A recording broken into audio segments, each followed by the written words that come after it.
how to forgive.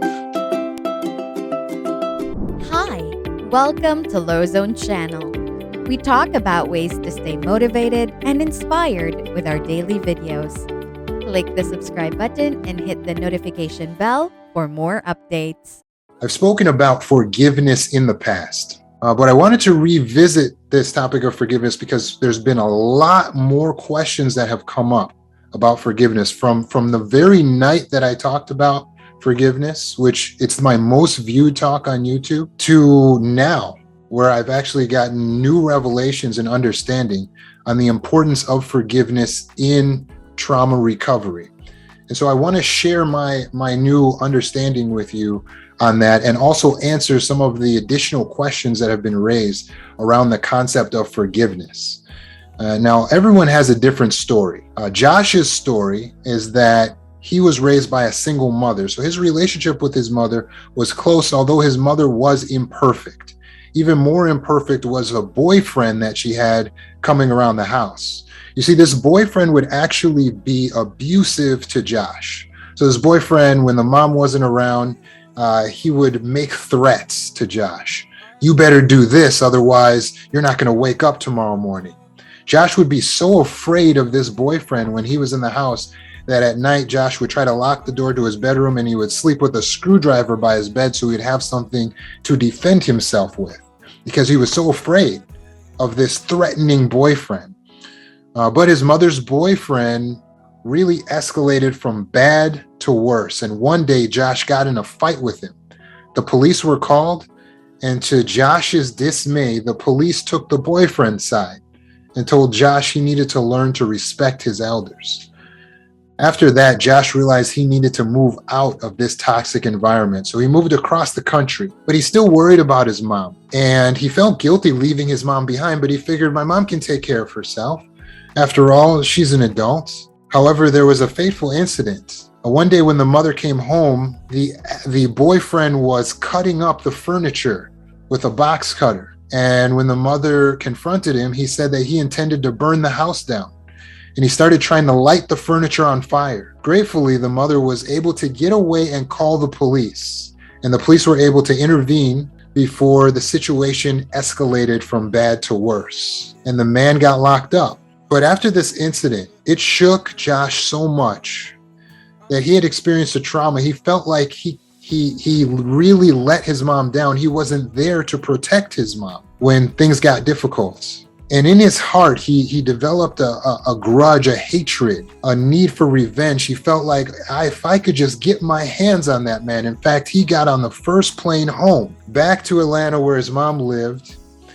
And he wanted to get his hands around the neck of this man who threatened his mother's safety. But alas, he wasn't able to because this man was locked up. And so as time passed, he continued to ruminate and think about what he would do if he could just get this man, and how unacceptable this man's behavior was towards his mom. And he vowed to take revenge and said, I just received news. My ex-boyfriend died. He took his own life. You see, it turned out that this man was suffering from mental health issues. Due to a brain tumor, he was behaving as if he were bipolar. When Josh realized that the very thing he wished on this man, which was death, has now come to pass, he actually started to feel guilty. He felt responsible for the fact that he had held on to resentment toward a man for something he couldn't even control. After all, this man had a mental disorder. Josh felt like, why did I hate this man? Why couldn't I forgive this man when this was just one incident? This was one time that he had a shortness of being able to control himself. Why couldn't I let it go? And now this man is dead. And this is what I wished on him. And Josh became consumed with guilt. And he couldn't let it go. And he started to have even nervous breakdowns. He was having nightmares. Finally, a friend helped him to reach out to mental health professionals, and they prescribed him medication. Josh said the medication helped, kind of. He said he would take the medication and he wouldn't have anxiety, he wouldn't have depression anymore, but now he had an addiction to the medication, and also it would kind of block his thoughts, so he never dealt with the issue He still had all of those feelings in the back of his mind. And he wanted to be able to really process and deal with the issues, but he felt so afraid because there was so much darkness there. And then he turned 26. See, when you turn 26, that means that you're no longer able to be on your parents' healthcare plan. So that means, just like that, he loses his mental health care. So he was unable to have his medications anymore. Once he was unable to afford medications, he went through very bad withdrawal symptoms. That was very painful because he was addicted to these medications. And now the darkness got worse. Now he had to deal with all of the hate and all of the guilt that he was experiencing in his mind. And it was all consuming. It just overtook him. And a friend reminded him about some books that he could read. So he would get very deep into reading these books, and he was reminded of a concept. The concept was forgiveness. And so as Josh started to look deeper into forgiveness, he realized this is what he's been missing. He failed to forgive the man. He needs to move through his life with forgiveness. And so Josh started forgiving everyone. Anyone he had a grudge against, anyone in the future or in his present that was doing anything, he would just forgive them and forgive them freely. And Josh felt this incredible weight lift off of him.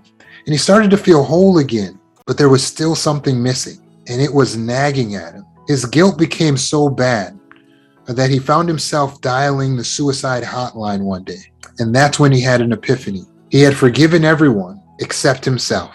When Josh realized that he needed to forgive himself, and he went through the process of letting go his own guilt for having had resentment toward the man that threatened his mother, he started to feel better. Today, Josh travels and teaches people about the importance of self-forgiveness, and he's healthy now. The last time that I spoke about forgiveness, I took the stance that forgiveness was not essential for healing. The reason I took that stance is because a majority of the clients that I work with are survivors of heinous crimes, assault, rape, incest. It didn't sit well with me that I would have to ask these survivors to forgive their attackers, their assailants, in order for them to heal. And it didn't seem necessary to me intellectually, and I was right to a degree. It is not necessary for you to forgive your assailant in order for you to heal. But what I overlooked is that if you don't practice forgiveness, then you don't know how to forgive yourself. And it is essential that you forgive yourself in order to heal, because self-compassion, self-love, all of that is essential to healing the original wound, which is where you abandoned yourself, which is where you decided not to love yourself. The original wound is where we decided that we are not enough, or that we are not complete, or that we are to blame for the abuse that we experience or the neglect that we experience. So in order to heal that wound, we have to be able to love ourselves, accept ourselves. That means we have to be able to forgive ourselves. We need to be good forgivers. Are you a good forgiver? When I've started talking to clients about this concept of forgiveness, I've gotten the question, how do I forgive? And also, does forgiving mean that we are basically letting an abuser back into our life, having access to us again? And so I want to make sure I cover these things thoroughly tonight and make it very clear and abundantly clear what it really means to forgive, how you can forgive, and how you can keep yourself safe. Because of course, although we want to forgive someone, we don't want to give someone license to continue to hurt us, to continue to abuse us. It can be difficult to forgive someone who's hurt you because you can get angry when they hurt you. You can get into your righteousness. You see, you feel like what they did was so wrong. It was so inept. It was so depraved. It was so morally unacceptable that you must, with every fiber of your being, reject them and what they have done. And so the idea of forgiveness is actually counterintuitive. Counterintuitive meaning it goes against your intuition. Your intuition is your instincts. Your intuition is run by your subconscious mind. Intuition is prejudice.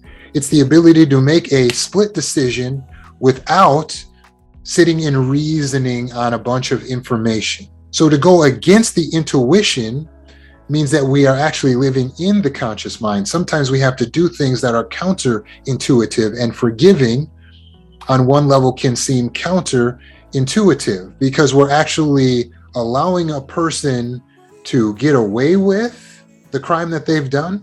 The first thing we have to understand is that it's not our job to play God. So when a person does something wrong, if they assault you, if they lie to you, if they cheat on you, if they sin against you, it is not your job to play judge and executioner of this person. We're not built for that. You see, because we can't read their heart, we can't read minds, and we're inept to know all of the details of any given situation. We can't see into the future. We don't know a person's total past and history. So it's not our job to judge. And that is one basis why we must forgive. We were not built to take on our backs the judgment and the sentencing of a person who does something wrong. So we're acting against our nature. We're acting against what we were built for, because we were not made to be gods. We are made to be kings and queens of your sovereign nation, because you are like a sovereign nation. It is your responsibility to rule your nation. So you make the rules for, or the boundaries for, your territory, which is you. You dictate what you will tolerate and how you will be treated, but you don't decide when someone else needs to be punished for their wrong error, even if it was against you or your mom or your child. We have to be forgiving, even though it goes against our intuition. You see, when someone does something wrong, it's like it puts us on the moral high ground. It's like it pulls us to a superior position. And so now it's counterintuitive. It's against our subconscious inclination to give up that moral high ground. But we must recognize, we must check ourselves, because we are actually not superior to anyone. We need to check that thinking. Even though that person has done something wrong, they've done something we would never do, we are not superior to that person, because we've made mistakes as well. And that's one of the first things we have to remember. Bring yourself down a little bit and recognize that you must forgive partially because you need to be forgiven, not just now or for your past, but in the future. You will need to count on someone in this universe forgiving you. And so you're not stocking up your bank account very well to spend everything on holding a grudge on someone else. It doesn't really do anything to the person anyway. It doesn't actually punish a person that we've decided to hold a grudge against them, or we've decided to resent them. But we can feel afraid to forgive because we're afraid of being vulnerable again to attack. We're afraid to give someone something they're not worthy of. But that's the very essence of forgiveness. It's a superlative quality. We are doing something that's above animal level thinking. We are giving someone out of generosity something they do not deserve. This is an opportunity that should make you excited. To give someone something beyond what they deserve is a privilege. It is an honor. And so we're happy to forgive a person, even though they don't deserve it, especially when they don't deserve it. That's when the forgiveness is really deep forgiveness. But what is to the situation where they've done something wrong to you, and so you fear that if you let it go, it's making you vulnerable again to attack? See, there we need to separate forgiveness from forgetting. Forgiveness is not the same as reconciliation. They're two different concepts. Forgiveness is not the same as restoring trust. They're two different concepts. You see, you can forgive, that is to let go of the need to take revenge, the need to see justice, the need to be morally superior, the need to look down on and to judge. You can forgive someone. That means to let go of any of the visceral, nasty energy, not to allow it to house in your body. You can forgive, but you do not need to forget. You do not need to reconcile in all cases with that person. If the person is not coming to you for reconciliation, for instance, let's say they didn't apologize, Let's say they're not even aware that you're going through the process of forgiving them. It may not be necessary. It may not even be proper. It may not even be intelligent to trust them again. And so you can maintain your boundary. When I talk about forgiveness, I'm talking about what you're doing inside, the work that you're doing. I'm not talking about allowing them all of the rights and the privileges they originally had. No, it's reasonable that you're going to set boundaries for that person. It's reasonable that you're going to draw a line in the sand and say, okay, I'm going to let that go, but you no longer cross this line. I'm not going to feel the resentment for you in my heart, but I don't feel like I can trust you again. That's proper, and it's still true forgiveness. In order to do this, it does take humility. We have to recognize that we can't determine how to judge someone, what a person truly deserves. When we let that go, it makes it easier for us to forgive, because when we're caught up in our own version of justice, as if we're God, and we have to decide what everyone in this universe deserves, and we have to give it to them according to what they deserve, that's a very all-consuming process, and our brains are really not made for that. So it takes humility to recognize, you know what? That's not me. It's not my job. It's not my job to make sure that they get paid back for what they did. That's not my job. My job is to take care of me, my sovereign nation, to make sure my sovereign nation is healthy. And that's me. That's my job. And it can't be healthy if I'm holding on to resentment for this other person. It can't be healthy if I'm poisoning myself with hatred and with bitterness toward this person. It can't be healthy if I don't forgive. And so we recognize that for ourselves, we let things go. The way that we can do this, in terms of how it's done, is to recognize two things. One, try to find what is excusable about this other person or about what they've done. Now, sometimes the atrocity is so bad that it's just inexcusable. But you want to try to find some basis to excuse them. It could be that they have a mental disorder. It could be that maybe they do. It could be that they don't know any better. It could be that they know better, but they are imperfect and you recognize their imperfection. Find a basis, no matter how small, no matter how insignificant, and cling on to that basis as a basis to forgive that person. Again, it doesn't mean that you are excusing the error completely. It's just giving you a point, something you can hang on to, that you can hinge on to, so that you can make the move, the shift inside of yourself.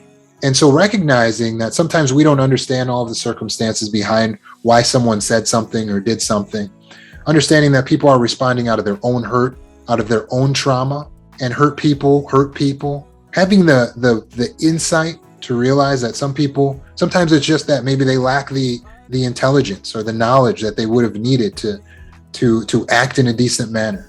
Whatever the case, find something you can hinge your forgiveness on. Some way in which you can find it excusable. And then the second thing is you have to recognize your own guilt. Now, in any given situation, we may have been purely the victim. So maybe there's no particular guilt on our part in that situation.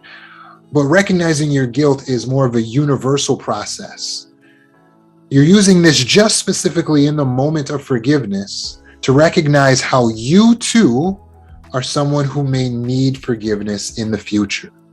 One of the main bases of forgiving is understanding that we want to be forgiven, and we should forgive others the way we want to be forgiven. And that way we're treating others as we would want to be treated. Even though they can't feel it or they don't know it, or maybe we haven't communicated it, we're doing it on a universal level. We're changing the entire field in the energy field around us by recognizing and changing our specific energy from that of bitterness and resentment to lightness and forgiveness. We know we're doing it. And so we reap the rewards. We reap the rewards in our health. We reap the rewards in our physical health and our metaphysical health. We reap the rewards. We have our peace. We have our time. We have our energy. We're not literally burning up our calories trying to hold on to a grudge or resentment, trying to plot a revenge or take vengeance. We are free. We are free. Someone can wrong us at 3 o'clock, and by 3:30, we can be having a great day. We are free. So when people ask me, how can I forgive? My answer to that is as fast as possible. You should forgive as quickly as possible. You should allow it to be a situation where in the very moment that the person assaults you, hits you, in the time it takes you to bring your face back up, have already decided in your mind, I'm going to forgive you for that. That quickly? Yes, that quickly. Allow it to be a way of life, an automated way of thinking. I'm going to forgive you for that. I'm going to set some boundaries. I'm going to protect myself. I'm not going to forget that you're an untrustworthy person. I'm not going to make the same mistake again, but I'm going to forgive you. I'm not going to seek vengeance. I'm not going to seek resentment or revenge. I'm not going to hold on to resentment.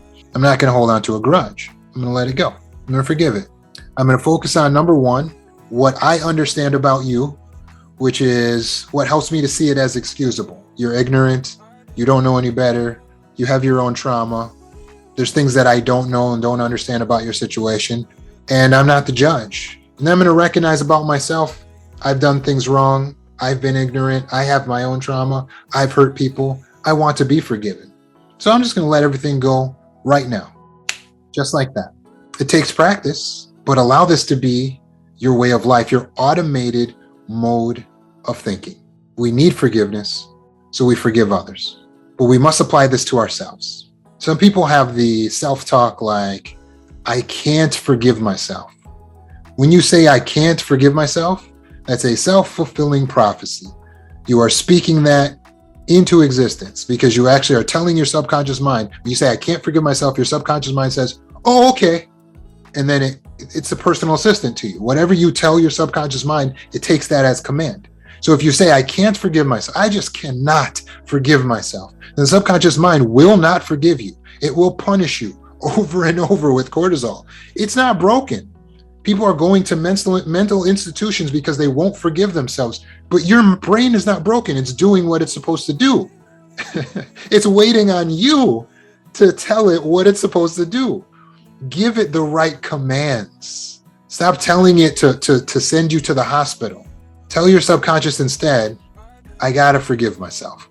I have to, because this is the only healthy route to take. If I don't forgive myself, I'm like a person who wants to bathe himself, but actually drowns himself. Can you picture someone who says, well, I'm dirty, and they jump into maybe a pond or a tank of water, but instead of just bathing, they hold themselves under until they start to drown. What is the sense of that? That makes about the same amount of sense as having so much guilt in a situation that you're allowing it to kill you, to crush you, to punish you. Forgive yourself. Use guilt properly. In the moment where you do something wrong, where something happens, you get the punishing sensation, use it as a signal to recognize what you've done wrong and learn from the situation. That's what the guilt is there for. To signal to you, hey, that was wrong. And you recognize, oh, you're right. That was wrong. Okay. I learned my lesson. I'm not going to do this and that anymore. That's it. It's time to forgive yourself. That's it. That quickly. You get the guilt. That's a signal. Recognize what the signal means. Oh, that means I did something wrong. Okay, I'm not going to do this and that anymore. All right. I know what to do.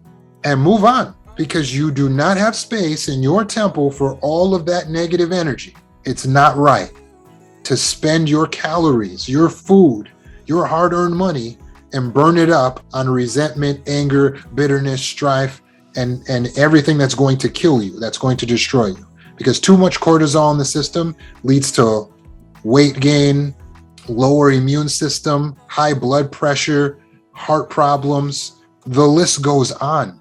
High anxiety, depression, suicidal ideation. The list goes on. We cannot have all of that cortisol in our system. We cannot have all of that energy in our temple. We cannot have all of that negativity in our sovereign nation. So we make the choice consciously. I'm going to let it go. I forgive me. I got to let it go. Just like I forgive other people, I forgive me. When you're in the practice of forgiving other people, quickly, bam, they slap you, face comes up. You know what? I'm gonna let that go. I'm gonna forgive you for that. Then you can become quick at forgiving yourself. Bam, you make a mistake. Oh, wow. Okay. Well, that's okay. You live and you learn. And then you move on. That quickly? Yes, that quickly. How should you forgive? As quickly as possible. Don't take too much time on the negative energy. Let the energy, the emotions be energy in motion. Let it run through you. Don't hold on to the negativity. This was a difficult subject for me to speak about because I haven't felt any resentment in more than 20 years. I was able to learn how to forgive very early, and I'm grateful for that. But it was because I started my religious studies very early. As a teenager, I made a decision for myself that I would study the Bible and I would get baptized. And it was my study of scriptures that led me to the understanding, because in the scriptures it teaches that you will be forgiven by God according to the way you forgive. And I said, oh, wow, that did it for me. You'll be forgiven by God the way that you forgive others. It's so simple. So that means that if I go around holding grudge against people, God's not going to forgive me? No way. I can't handle that. And what's better is it gives me some control. So you're saying that I can influence the way God forgives me. That's the way I saw it. So that means if I go around and I forgive people like that quickly, then God will take the same attitude toward me. Oh, that's really great news. And that's the way I saw it at about 15 years old. And I made the decision that I would forgive everyone. And that wasn't easy because I had a grudge. I had total hatred and resentment in my heart for my mother, who was narcissistic and abusive. I hated her. I decided at least around 12 years old, maybe earlier, that I absolutely hated my mother. For my entire childhood, I can't remember a time I didn't hate her, right up until about the age of 15, where due to my study of the scriptures, I realized I'm going to have to let this go if I want to get close to God, if I want to get baptized. And so I've told you the story before where I went to my mom and I told her, you know what? I have hated you. There I was 15 years old looking her in her face. Like, I have hated you my entire life, but I am going to let that go. And of course, it didn't really seem like it penetrated the thick narcissistic skull exactly. But that wasn't my concern. My concern was with what it was doing for me. And you don't have to tell someone, by the way, that you've forgiven them. But I was concerned with what it was doing for me. And it felt great. Once I let it go, and it took humility to do that. Well, once I let it go, I felt great. And I never held resentment against anyone ever again. And I don't want you to feel like I've lived an insulated life where nothing bad has ever happened to me. I've been betrayed by anyone who was close to me in my life, almost anyone. I've been through all types of downfalls and issues, but again and again, I lean on my ability to just forgive, and I apply it to myself. I do not go around with deep guilt for days and years and weeks for some mistake that I've made. I let it go. I let it go. And that allows me to have all the good chemicals and to live in my power and to improve quickly. So rather than worrying about the fact that I made a mistake back in 1992, I'm focusing on today and tomorrow and the next day and the next day and the next day, being the man I want to be, living the way I want to be, because I control this. I control my actions now. And when we focus on what we control, we are in our power. When we are in our power, we're an imitation of God. And that concept of forgiving quickly, it was when I read the account, also as a teenager, of Jesus on the night of his death. The soldiers were beating him. They were in the process of killing him. And he prays up and says, "Father, forgive them, for they know not what they do." While he's getting beat, he's praying for the people who are beating him to be forgiven. I just thought, wow, that is the level of forgiveness I want to attain to. That is the superlative quality of being forgiving, of being a person who is conscious, the conscious being who is more than just the earthly terrestrial body, who is living in that positive energy state, who is spiritual. That is what I wanted to be. And as a result, I've enjoyed the adaptive results of being a forgiving person for the last 20 something years. And I am coming to you. It was difficult for me to even try to explain it because now the neural pathways have been built to forgive so quickly that it's hard for me to understand how to even explain how to forgive because it's so natural. It's like asking a professional quarterback, how do you throw a football? It's like, it takes a minute for them to even process how to explain it because it's all they do. It's so natural to them. And so I invite you to join me. Allow this to become a natural state of mind for you. Allow this to become second nature. As you practice forgiveness, you will build a new neural pathway in your mind that will allow you to forgive automatically and live a life that's free from the negativity and the crimes and the errors that your enemies commit. Allow yourself to be free. Free yourself. Forgive. I appreciate so much everyone who was here tonight and who listened to the talk. If you guys have questions about this, you can feel free to reach out to me. Wednesday night, we can also talk more about it. Everyone's invited back, 8 Eastern, 7 Central, Wednesday night. It's going to be the same Zoom link. You can go to meetup.com to get those updated links. We hope you enjoyed this video. If you're new and you like this video, please subscribe and watch more.